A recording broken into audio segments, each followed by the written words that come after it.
Hi, I'm Dennis Fisher. Welcome to another Lab Matters webcast from Kaspersky Lab.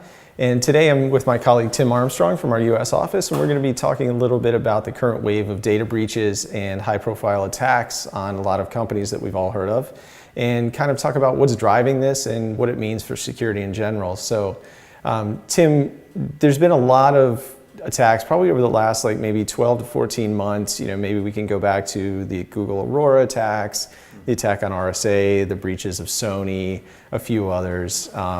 What do you think is driving these? Is it a matter of there's more attacks now, or it's just that we're hearing about more of them now? It's probably a little of both.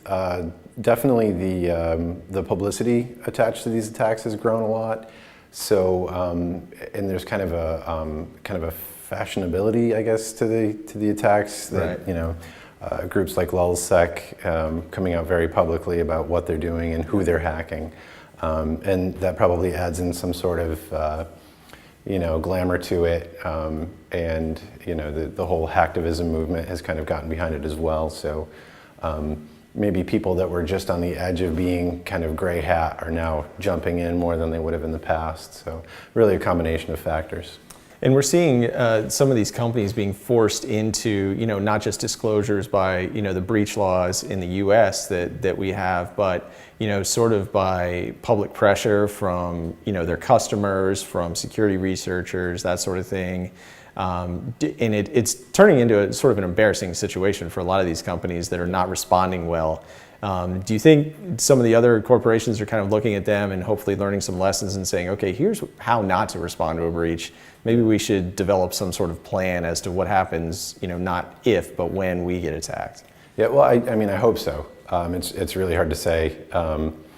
In the short term, I would say it doesn't seem like there's much of a reaction. There's, there seems to be kind of a general idea of, well, it won't happen to me.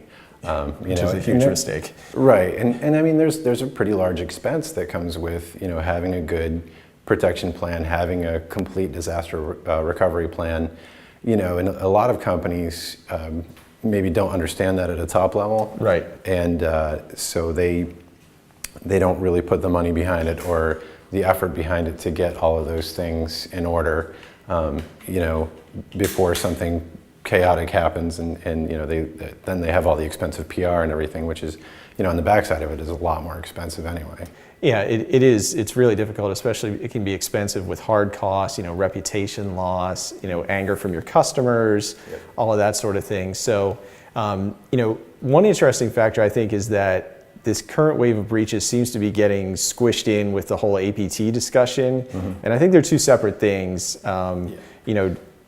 There's an APT problem, which is, a very high level problem, mm-hmm. defense contractor, government type problem. Targeted attacks, yeah. Certainly. RSA, I think we can put into that category, I would imagine.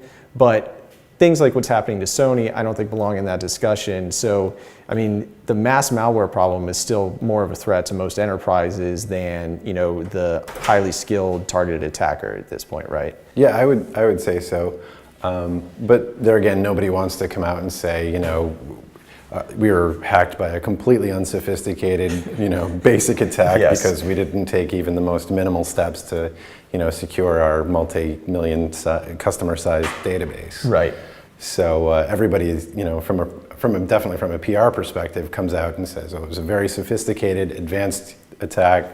APT has enough recognition now within the larger part of the industry that people recognize the acronym, so right. You throw that out there and you were doing everything you could, but they used APT. What could you do? And it's really not the case, especially in the case of Sony, where they've been hacked so many times, and in multiple cases, things as delicate as passwords were just kept in clear text. Right, and these were SQL injection attacks in a lot of cases, which are pretty basic things that we've known about for 15 years. Yeah, absolutely.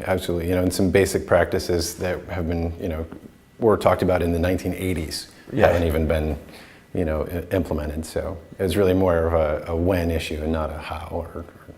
It's kind of a depressing picture if you sort of look at it as a whole, you know, and think, okay, what does this say about the state of corporate security right now? You know, it's been, say, 20 years that we've been focusing on a lot of these same problems. Doesn't seem like we've made all that much progress. I mean, where do you come down on how much progress we've made, and you know how far we have to go?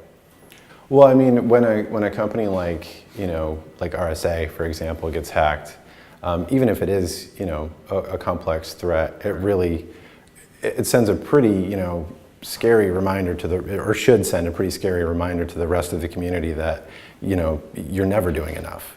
So, you know, and I think it's a combination of factors too that have kind of led us to this, where the internet has grown really fast, really quickly. So much of